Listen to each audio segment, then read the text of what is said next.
രാമായണ മാസം 16-ാം ദിവസത്തിലേക്ക് എല്ലാവർക്കും സ്വാഗതം. ശ്രീരാമൻ പറഞ്ഞു, ഇനി സമയം കളയാതെ നീ പോയി ബാലിയെ യുദ്ധത്തിന് വിളിക്കുക.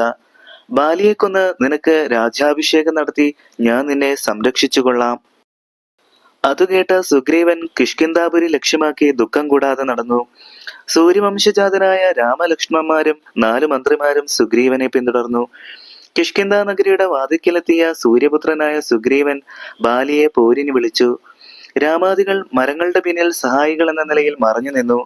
ക്രോധത്തോടെ അലറി വന്ന ബാലിയുടെ മാറിൽ സൂര്യപുത്രനായ സുഗ്രീവൻ കുത്തി.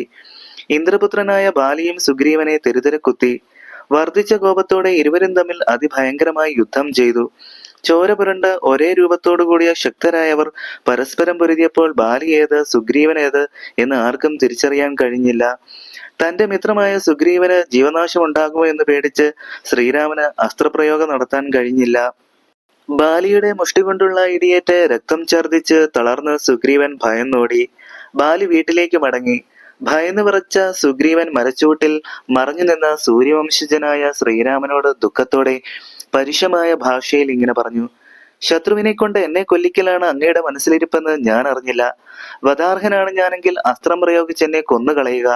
സത്യം ചെയ്തത് ശരിയാണെന്ന് ഞാൻ ധരിച്ചത് പിഴച്ചുപോയി.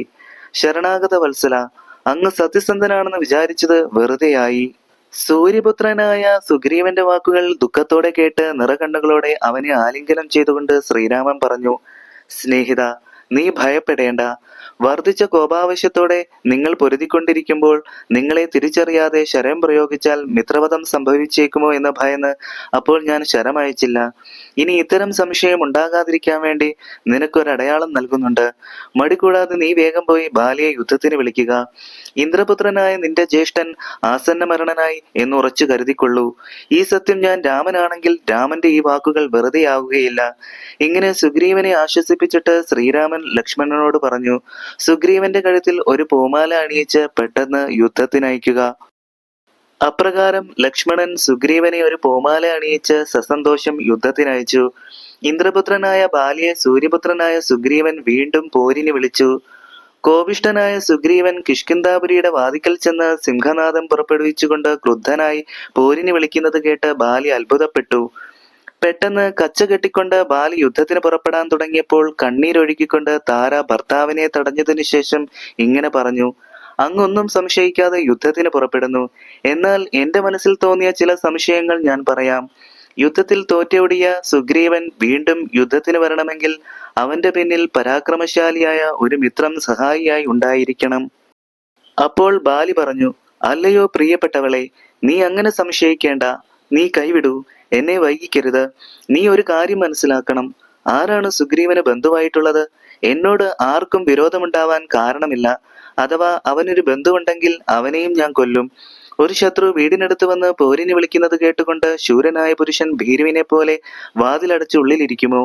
ശത്രുവിനെ കൊന്നിട്ട് ഞാൻ പെട്ടെന്ന് മടങ്ങി വരും. നീ ധൈര്യമായിരിക്കൂ. അത് കേട്ട താര വീണ്ടും പറഞ്ഞു: വീരന്മാരിൽ മുമ്പനായിട്ടുള്ളവനെ, ഞാൻ പറയുന്നത് കേൾക്കുക.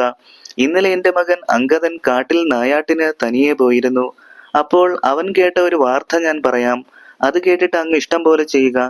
അയോധ്യാധിപനായ ദശരഥന് രാമൻ എന്നു പേരായ ഒരു മകനുണ്ട്. അവൻ അനുജനായ ലക്ഷ്മണനോടും ലക്ഷ്മി ദേവിക്ക് തുല്യായ സീതയോടും കൂടി ദണ്ഡകാരണ്യത്തിൽ വന്യഭോജനവും കഴിച്ച് തപസ് ചെയ്യാനായി എത്തിയിരിക്കുന്നു. അവന്റെ പത്നിയെ ദുഷ്ടനായ രാവണൻ കട്ടുകൊണ്ടുപോയി. ഉടനെ സീതയെ അന്വേഷിച്ച് ശ്രീരാമൻ ലക്ഷ്മണനോടൊന്നിച്ച് ഋഷ്യമൂകാചലത്തിലെത്തി. അവിടെ വെച്ച് സൂര്യപുത്രനായ സുഗ്രീവനെ കണ്ടു. ദുഃഖശാന്തിക്ക് വേണ്ടി പരസ്പരം മിത്രമായി കഴിയാമെന്ന് അഗ്നിസാക്ഷിയായി അവർ സത്യം ചെയ്തു. ഇന്ദ്രപുത്രനായ ബാലിയെ കൊന്ന് സൂര്യാത്മജനായ സുഗ്രീവനെ കിഷ്കിന്ധയിലെ രാജാവായി വാഴിക്കാമെന്ന് ശ്രീരാമനും വളരെ വേഗം സീതയെ അന്വേഷിച്ചു കണ്ടെത്തി ശ്രീരാമനെ വിവരമറിയിക്കാമെന്ന് സുഗ്രീവനും പരസ്പരം പ്രതിജ്ഞ ചെയ്തിട്ടുണ്ട്. അതുകൊണ്ടാണ് വീണ്ടും സുഗ്രീവൻ പോരിന് വന്നിരിക്കുന്നത്. വിരോധമെല്ലാം മറന്ന് അങ്ങ് സുഗ്രീവനെ ഇളയ രാജാവായി വാഴിക്കുക.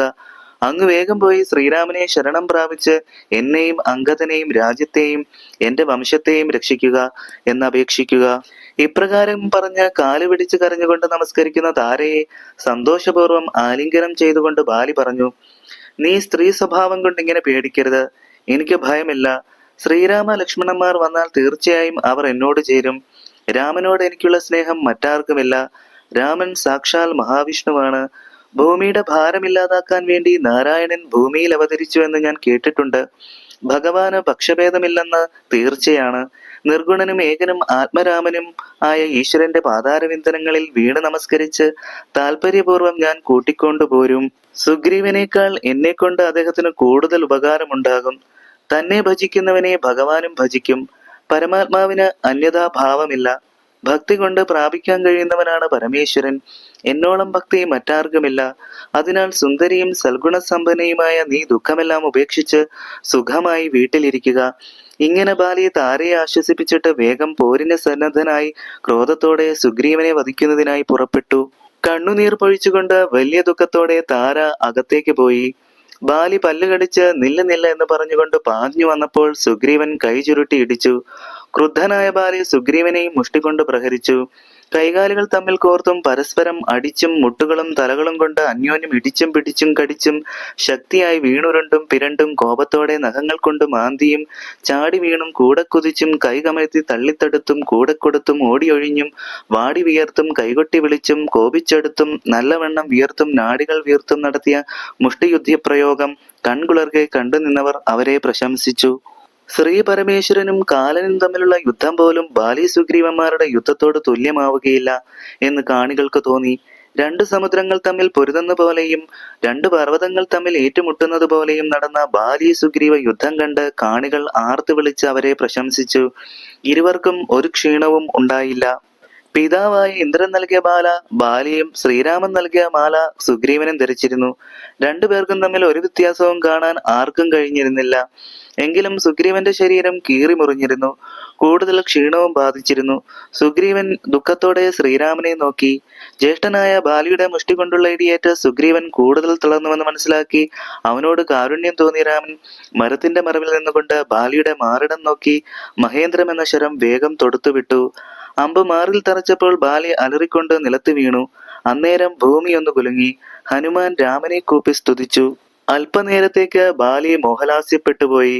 ബോധം തെളിഞ്ഞു നോക്കിയപ്പോൾ ബാലി തന്റെ മുമ്പിൽ വലതു കൈയിൽ ബാണവും ഇടതു കൈയിൽ വില്ലും ആവനാഴിയും മരവുരിയും മനോഹരമായ ജടാമുകുടങ്ങളും മാറിൽ വനമാലയും ധരിച്ച് നീണ്ടു മനോഹരമായ കൈകളോടും കറുകപ്പുല്ലിന്റെ ശോഭയുള്ള ശരീരകാന്തിയോടും ഇരുവശവും ലക്ഷ്മണ സുഗ്രീവന്മാരാൽ സേവിതനായി ചെറുപുഞ്ചിരിയോടെ നിൽക്കുന്ന ശ്രീരാമനെ കണ്ടു. കോപം, സങ്കടം എന്നിവ നിറഞ്ഞ മനസ്സോടെ ബാലി ശ്രീരാമനെ നിന്ദിച്ചുകൊണ്ട് ഇങ്ങനെ പറഞ്ഞു: ഞാൻ നിന്നോട് എന്തു തെറ്റാണ് ചെയ്തത്? എന്തിനാണ് നീ എന്നെ വെറുതെ കൊന്നത്? ചോരന്മാരുടെ ധർമ്മം സ്വീകരിച്ച് രാജധർമ്മം ഉപേക്ഷിച്ചത് എന്തിനാണ്? നിനക്ക് ഇതുകൊണ്ട് എന്ത് കീർത്തിയാണ് ലഭിച്ചത്? ആലോചിച്ചു നോക്കൂ. നീ രാജകുലത്തിൽ ജനിച്ചവനല്ലേ?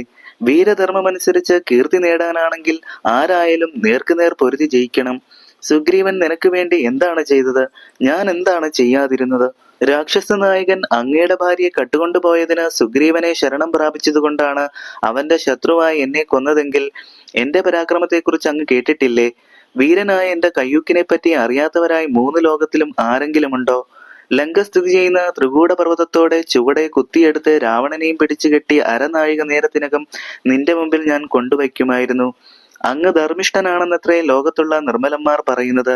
എന്നെ കൊന്നതിനാൽ എന്ത് ധർമ്മമാണ് അങ്ങ് നിറവേറ്റിയത്? ഒരു കാരണവുമില്ലാതെ കാട്ടാളനെ പോലെ ഒരു കുരങ്ങനെ ചതിച്ചു കൊന്നതുകൊണ്ട് എന്ത് അഭിമാനമാണ് അങ്ങ് നേടിയത്? വാനരമാംസം ഭക്ഷ്യയോഗ്യമല്ല. പിന്നെ എന്താണ് ഇങ്ങനെ തോന്നിയത്?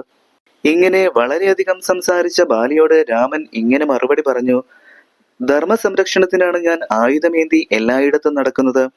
പാപിയും അധർമ്മിഷ്ഠനുമായ നിന്റെ പാപം നശിപ്പിച്ച് ധർമ്മം സംരക്ഷിക്കാനാണ് ഞാൻ നിന്നെ വധിച്ചത്.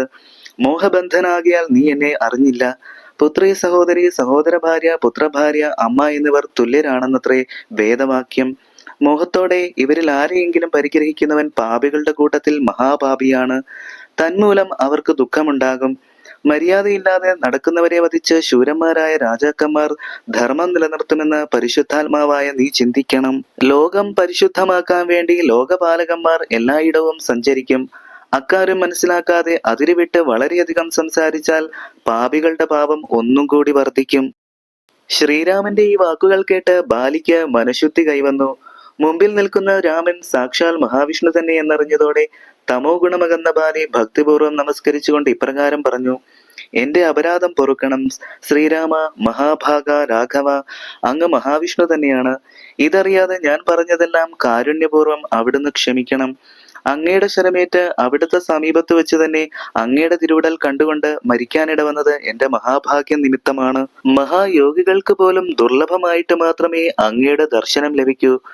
മരണസമയത്ത് ദുഃഖത്തോടെ അവിടുത്തെ തിരുനാമം ജപിക്കുന്നവർക്ക് മോക്ഷം ലഭിക്കും. അതിനാൽ ഭഗവാനായ അങ്ങയെ മുന്നിൽ കണ്ടുകൊണ്ട് അവിടുത്തെ അമ്പേറ്റ് മരിക്കാൻ എനിക്ക് ഇടവന്നത് എന്റെ ഭാഗ്യാതിരേകം നിമിത്തമാണ്. ഈ ഭാഗ്യം മറ്റു പലർക്കും കിട്ടുന്നതാണോ? അങ്ങ് മഹാവിഷ്ണുവും സീതാദേവി ഭൂമാതാവായ മഹാലക്ഷ്മിയുമാണ്. ബ്രഹ്മാവ് പണ്ട് അപേക്ഷിച്ചതിനാൽ രാവണ നിഗ്രഹത്തിനായി അവിടുന്ന് ദശരഥപുത്രനായി അവതരിച്ചതാണെന്ന് ഞാൻ അറിഞ്ഞിട്ടുണ്ട്. അങ്ങയുടെ ലോകത്തേക്ക് പോകാനൊരുങ്ങുന്ന എന്നെ അനുഗ്രഹിക്കണം. എന്നോട് തുല്യം ബലവാനായ അംഗദന്റെ നേർക്ക് അവിടുത്തെ കാരുണ്യമുണ്ടായിരിക്കണം. സൂര്യപുത്രനായ സുഗ്രീവനെയും അംഗദകുമാരനെയും തുല്യനിലയിൽ അങ്ങ് കരുതണം. ഈ അമ്പ് വലിച്ചൂരി അടിയനെ മെല്ലെത്തലോടി അനുഗ്രഹിക്കണം. അത് കേട്ട് ശ്രീരാമൻ ശരം വലിച്ചൂരി ബാലിയെ പതുക്കെ തടവി. ശ്രീരാമചന്ദ്രന്റെ മുഖകമലം നോക്കിക്കൊണ്ട് ബാലി വാനരദേഹം ഉപേക്ഷിച്ചിട്ട് യോഗീന്ദ്രന്മാർക്ക് പോലും പ്രാപിക്കാൻ പ്രയാസമുള്ള വിഷ്ണുപദത്തിലെത്തി. ശ്രീരാമ പരമാത്മാവിന്റെ അനുഗ്രഹത്താൽ ബാലി വിഷ്ണുപദം പ്രാപിച്ചപ്പോൾ വാനരന്മാർ പേടിച്ചോടി കിഷ്കിന്ധ നഗരത്തിന്റെ അങ്കണത്തിലെത്തി താരയോട് പറഞ്ഞു. സമരാങ്കണത്തിൽ വെച്ച് രാമശരമേറ്റ് ബാലി സ്വർഗം പോകി. താരെ, അംഗദകുമാരനെ വൈകാതെ രാജ്യാവകാശിയായി വാഴിക്കുക. 4 ഗോപുരവാതിലുകളും ദൃഢമായി അടച്ച് കിഷ്കിന്ധ നഗരം സംരക്ഷിക്കുക. ശത്രുക്കൾ നഗരത്തിൽ കടക്കാതിരിക്കാൻ വേണ്ടതു ചെയ്യുന്നതിന് മന്ത്രിമാരെ നിയോഗിക്കുക. ബാലി മരിച്ചെന്ന വാർത്ത കേട്ട താര കണ്ണീർ ചൊരിഞ്ഞുകൊണ്ട് മാറത്തടിച്ച് ഗദ്ഗതത്തോടെ പലതും പറഞ്ഞു കരഞ്ഞു. എനിക്കിനി പുത്രനും രാജ്യവും എന്തിനാണ്? ഇഹലോകവാസവും വേണ്ട. ഭർത്താവിനോടൊപ്പം ഞാനും മൃത്യുലോകത്തിലേക്ക് പോകുന്നു. ഇങ്ങനെ വിലവെച്ചു കൊണ്ടു ചെന്ന് ചോരയും പൊടിയും പുരണ്ടു കിടക്കുന്ന ഭർത്താവിന്റെ ശരീരം കണ്ട് താര ബോധം കെട്ടു വീണു. ഭർത്താവിന്റെ കാൽക്കൽ പുത്രനോടൊപ്പം വീണ് കിടന്ന അവൾ പലതും പറഞ്ഞു വിലപിച്ചു. നീ ഒരമ്പെയ്ത് എന്നെ കൂടി കൊല്ലൂ. എന്റെ പ്രാണനാഥന് എന്നെ പിരിഞ്ഞിരിക്കാൻ കഴിയുകയില്ല. എന്നെ എന്റെ ഭർത്താവിനോടൊപ്പം അയച്ചാൽ കന്യാദാനം ചെയ്ത ഫലം നിനക്ക് ലഭിക്കും. ആര്യനായ നീയും ഭാര്യാവിയോഗം കൊണ്ടുള്ള ദുഃഖം അനുഭവിച്ചിട്ടുള്ളവനാണല്ലോ. സുഗ്രീവ, നീ ദുഃഖമില്ലാതെ രാജഭോഗങ്ങളും അനുഭവിച്ചുകൊണ്ട് രുമയോടൊപ്പം ദീർഘകാലം വാഴുക. ഇങ്ങനെ പറഞ്ഞു കരയുന്ന താരയുടെ ഭർതൃപരികം ഇല്ലാതാക്കാൻ അവൾക്ക് ശ്രീരാമൻ തത്വജ്ഞാനം ഉപദേശിച്ചു. നീ വെറുതെ ദുഃഖിക്കുന്നതെന്തിനാണ്? ഞാൻ പറയുന്നത് കേൾക്കുക. ഇങ്ങനെ സങ്കടപ്പെടേണ്ട കാര്യമൊന്നുമില്ല. നീ പരമാർത്ഥം പറയൂ. നിന്റെ ഭർത്താവ് ശരീരമാണോ ജീവനാണോ? പഞ്ചഭൂതാത്മകമായ ഈ ശരീരം ത്വക്ക്, മാംസം, രക്തം, അസ്ഥി എന്നിവയാൽ നിർമ്മിക്കപ്പെട്ടതും ജഡവുമാണ്. ചലനമില്ലാത്ത വിറകിന് തുല്യമാണ് അത്. ജീവാത്മാവ് ദുഃഖമില്ലാത്തവനാണ്. ജനന മരണങ്ങളില്ലാത്ത ആത്മാവിനെ കുറിച്ചോർത്ത് ദുഃഖിക്കരുത്. ശ്രീരാമന്റെ വാക്കുകൾ അത്യാനന്ദത്തോടെ കേട്ട താര അത്ഭുതപൂർവ്വം അദ്ദേഹത്തെ വണങ്ങി. അവൾ അജ്ഞാനമകന്ന സന്തുഷ്ടയായി. ദേഹാഭിമാനം നിമിത്തമുള്ള ദുഃഖം നശിച്ചു. ആത്മാനുഭൂതി കൊണ്ട് സന്തോഷഭരിതയായ താര ആത്മബോധം ലഭിച്ച ജീവമുക്തയായി. ശ്രീരാമനോട് അല്പസമയത്ത് സംഗമം കൊണ്ട് തന്നെ ഭക്തി വർദ്ധിച്ച് വളരെ കാലം മുതലുള്ള സംസാര ബന്ധം തീർന്നു. ഒരു സ്ത്രീയാണെങ്കിലും അല്പനേരത്തെ ഈശ്വര ദർശനം, ഭഗവത് സംഗമവും കൊണ്ട് അവളുടെ ദുഃഖമകന്ന് മുക്തയായി. ഇതെല്ലാം കേട്ടുകൊണ്ട് നിന്ന സുഗ്രീവൻ ദുഃഖവും അജ്ഞാനവും നീങ്ങി വിജ്ഞാനം ലഭിച്ച് വളരെയധികം മനഃശാന്തി ലഭിച്ചവനായി തീർന്നു. അനന്തരം ശ്രീരാമൻ സുഗ്രീവനോട് പറഞ്ഞു. ജ്യേഷ്ഠന്റെ മകനായ അംഗദനെ മുന്നിൽ നിർത്തിക്കൊണ്ട് ശവസംസ്കാരം മുതൽ പുണ്യാഹം വരെയുള്ള കർമ്മങ്ങൾ നീ ചെയ്യുക. രാമാജ്ഞ അനുസരിച്ച് സുഗ്രീവൻ സസന്തോഷം വേണ്ട ഒരുക്കങ്ങൾ ചെയ്തു. ശാന്തശീലയായ താരയും പുത്രനായ അംഗദനും ബ്രാഹ്മണരും മന്ത്രിമുഖ്യന്മാരും പൗരജനങ്ങളും ചേർന്ന് രാജോചിതമാം വിധം പെരുമ്പറ, മൃദംഗം തുടങ്ങിയ വാദ്യഘോഷങ്ങളോടെ ശാസ്ത്രവിധി അനുസരിച്ച് സകല കർമ്മങ്ങളും കഴിച്ചു. കുളി കഴിഞ്ഞതിന് ശേഷം ശ്രീരാമസന്നിധിയിലെത്തി മന്ത്രികളോടൊത്ത് ശ്രീരാമപാദങ്ങളെ നമസ്കരിച്ചിട്ട് സന്തോഷപൂർവ്വം സുഗ്രീവൻ പറഞ്ഞു. ഇനി പൂജ്യനായ അങ്ങ് തന്നെ ഈ രാജ്യം രക്ഷിച്ചു കൊള്ളണം. ദാസനായ അടിയൻ അങ്ങയുടെ ആജ്ഞകൾ പാലിച്ചുകൊണ്ട് ലക്ഷ്മണനെ പോലെ അവിടുത്തെ പാദപത്മങ്ങൾ സേവിച്ചുകൊള്ളാം. സുഗ്രീവന്റെ വാക്കുകൾ കേട്ട് ചിരിച്ചുകൊണ്ട് ശ്രീരാമൻ പറഞ്ഞു. നീ തന്നെ ഞാൻ, അതിന് സംശയമില്ല. എന്റെ ആജ്ഞ അനുസരിച്ച് നീ സന്തോഷത്തോടെ പോവുക. പൂജ്യനായി ചെന്ന് അഭിഷേകം നടത്തുക. ഞാൻ 14 വർഷം ഒരു നഗരത്തിലും പ്രവേശിക്കുകയില്ല. ലക്ഷ്മണൻ നിനക്ക് അഭിഷേകം നടത്തും. സമർത്ഥനായ അംഗദകുമാരനെ നീ യുവരാജാവായി അഭിഷേകം നടത്തണം. രാജ്യമെല്ലാം നിനക്കധീനമാണ്. ബാലിയെപ്പോലെ തന്നെ നീ രാജ്യം ഭരിക്കുക, അംഗദനെയും സംരക്ഷിക്കുക. ഞാൻ ഇന്നു മുതൽ 4 മാസക്കാലം വ്രതമനുഷ്ഠിച്ചുകൊണ്ട് പർവ്വത ശിഖരത്തിൽ വസിക്കാം. മഴക്കാലം കഴിഞ്ഞാൽ സീതയെ അന്വേഷിക്കാൻ വേണ്ട പ്രയത്നങ്ങൾ ചെയ്യണം. സുന്ദരിയായ അവൾ എവിടെയാണെന്നുള്ള വിവരം എന്നെ അറിയിക്കുക. അത്രയും കാലം ഭാര്യയോടും പുത്രനോടും കൂടി സുഖമായി നഗരത്തിൽ താമസിക്കുക. സുഗ്രീവൻ ശ്രീരാമനോട് യാത്രാനുവാദവും വാങ്ങി ലക്ഷ്മണനോടുകൂടി വേഗം നഗരത്തിലേക്ക് പോയി. സുഗ്രീവന്റെ അഭിഷേകാനന്തരം ലക്ഷ്മണൻ ശ്രീരാമന്റെ സമീപത്തേക്ക് പോയി. സഹോദരനോടുകൂടി ശ്രീരാമൻ പ്രവർഷണഗിരിയിൽ ചെന്നെത്തി. ഉന്നതമായ കൊടിമുടിയിലെത്തിയപ്പോൾ അവിടെ ഒരു ഗുഹ കണ്ടെത്തി. കണ്ണാടിയുടെ ശോഭയുള്ളതും സ്വർണമയമായതും ശ്രേഷ്ഠരത്നങ്ങളെ കൊണ്ട് പ്രകാശിക്കുന്നതും കാറ്റും മഴയും മഞ്ഞും വെയിലുമെല്ലാം തടുക്കുന്നതും മരക്കൂട്ടങ്ങൾ, കായ്കനികൾ, കിഴങ്ങുവർഗ്ഗങ്ങൾ എന്നിവയെല്ലാം നിറഞ്ഞതുമായ ആ സ്ഥലം കണ്ട് ഇഷ്ടപ്പെട്ടിട്ട് ലക്ഷ്മണനോടൊത്ത് അവിടെ തന്നെ താമസിക്കാൻ ശ്രീരാമൻ നിശ്ചയിച്ചു. സിദ്ധന്മാരും യോഗീന്ദ്രന്മാരും തുടങ്ങിയ ഭക്തജനങ്ങൾ പക്ഷിരൂപം ധരിച്ച് പക്ഷിധ്വജനായ മഹാവിഷ്ണുവിനെ ഭജിക്കാൻ അവിടെ എത്തി. ഒരിക്കൽ ശ്രീരാമൻ സമാധിയിൽ നിന്ന് വിരമിച്ച് ഏകാന്തമായ ഒരു സ്ഥലത്തിരിക്കുമ്പോൾ ലക്ഷ്മണൻ അവിടെ എത്തി. അദ്ദേഹത്തോട് വളരെ ആഗ്രഹത്തോടെ ഇങ്ങനെ ചോദിച്ചു: അല്ലയോ ത്രൈലോക്യനാഥ, 4 ആശ്രമങ്ങളിലുള്ളവർക്കും മോക്ഷപ്രദമായ ക്രിയാമാർഗം എനിക്ക് ഉപദേശിച്ചു തരണം. നാരദൻ, വ്യാസൻ, ബ്രഹ്മാവ് തുടങ്ങിയവർ നാരായണ പൂജ കൊണ്ട് പുരുഷാർത്ഥങ്ങൾ നേടുന്നുവെന്ന് യോഗീന്ദ്രന്മാർ ഭക്തിയോടെ പറയുന്നത് ഞാൻ കേട്ടിട്ടുണ്ട്. അങ്ങയുടെ ഭക്തനും ദാസനുമായ അടിയന് മുക്തി ലഭിക്കാനുള്ള മാർഗം ഉപദേശിച്ചു തരണം. ലോകനാഥ, അങ്ങ് അരുളി ചെയ്താൽ അത് ലോകത്തിന് ഉപകാരപ്രദമാകും. ലക്ഷ്മണൻ ഇങ്ങനെ പറഞ്ഞത് കേട്ട് ശ്രീരാമൻ പറഞ്ഞു: എന്നാൽ നീ കേട്ടുകൊള്ളൂ. എന്റെ പൂജാവിധികൾ അവസാനമില്ലാത്തതാണ്. എങ്കിലും നിന്നോടുള്ള വർദ്ധിച്ച വാത്സല്യം കൊണ്ട് ഞാൻ വളരെ ചുരുക്കി പറഞ്ഞു തരാം. ഗൃഹ്യസൂത്രങ്ങളിൽ വിവരിച്ചിട്ടുള്ള വിധിപ്രകാരം ഭൂമിയിൽ ബ്രാഹ്മണത്വം നേടിക്കഴിഞ്ഞാൽ ആചാര്യനിൽ നിന്ന് മന്ത്രോപദേശം സ്വീകരിച്ച് എന്നെ ആരാധിക്കുക. ഹൃദയകമലം, അഗ്നിഭവാൻ, ശ്രേഷ്ഠ വിഗ്രഹങ്ങൾ, സൂര്യൻ, ജലം നിരപ്പാക്കി ശുദ്ധി വരുത്തിയ തറ, ഇവയിൽ ഏതെങ്കിലും ഒന്നിൽ എന്നെ സങ്കല്പിച്ച് പൂജിക്കണം. സാളഗ്രാമമുണ്ടെങ്കിൽ ഏറ്റവും ഉത്തമം. വേദതന്ത്രാദികളിൽ പറഞ്ഞിട്ടുള്ളതിനനുസരിച്ച് ദേഹശുദ്ധി വരുത്താൻ കളിമണ്ണും മറ്റും പൂശിക്കുളിക്കണം. അനന്തരം മൂലമന്ത്രം ജപിച്ച് സന്ധ്യാവന്ദനം മുതലായ നിത്യകർമ്മങ്ങൾ ചെയ്യണം. പിന്നീട് കർമ്മശുദ്ധിക്ക് വേണ്ടി ആരാധിക്കപ്പെടുന്ന മൂർത്തിയെ ആദ്യമായി മനസ്സിൽ സങ്കല്പിക്കണം. തുടർന്ന് ആചാര്യൻ മഹാവിഷ്ണു എന്ന് കൽപ്പിച്ച് ദിവസം തോറും പൂജിക്കണം. പൂജിക്കുന്നത് പ്രതിമകളാണെങ്കിൽ ശോഭയ്ക്ക് വേണ്ടി അവ കുളിപ്പിച്ച് വൃത്തിയാക്കണം. അനന്തരം തുടച്ചു വൃത്തിയാക്കി സുഗന്ധദ്രവ്യങ്ങൾ, പുഷ്പങ്ങൾ മുതലായവ ചാർത്തി പൂജിക്കുന്നവന് ആഗ്രഹങ്ങളെല്ലാം സാധിക്കും. മുഖ്യ പ്രതിമകൾ അലങ്കരിക്കുന്നത് എനിക്കിഷ്ടമാണ്.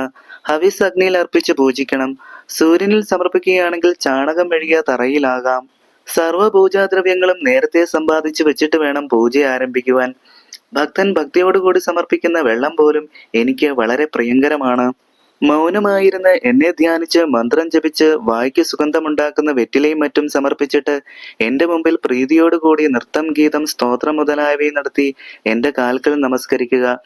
എന്നെ മനസ്സിൽ ഉറപ്പിച്ച് സവിനയം എന്റെ പ്രസാദം ശിരസിൽ ധരിച്ച് ആനന്ദത്തോടുകൂടി എന്നെ ഈ ഘോരമായ സംസാരത്തിൽ നിന്ന് രക്ഷിക്കണേ എന്ന് പറഞ്ഞ് നമസ്കരിച്ചിട്ട് ജീവാത്മാവിനെ ഉദ്വസിപ്പിക്കണം. ഇപ്രകാരം ഞാൻ ഉപദേശിച്ച ഉത്തമമായ ഈ ക്രിയായോഗം ഭക്തിയോടെ കേൾക്കുകയോ പഠിക്കുകയോ ചെയ്യുന്നവന് നിത്യപൂജ നടത്തിയതിന്റെ ഫലം ലഭിക്കും എന്ന് ഭക്തപ്രിയനായ ഭഗവാൻ പറഞ്ഞു. രാമായണ മാസം 16-ാം ദിവസത്തെ രാമകഥ ഇവിടെ പൂർണ്ണമാകുന്നു. നന്ദി, നമസ്കാരം.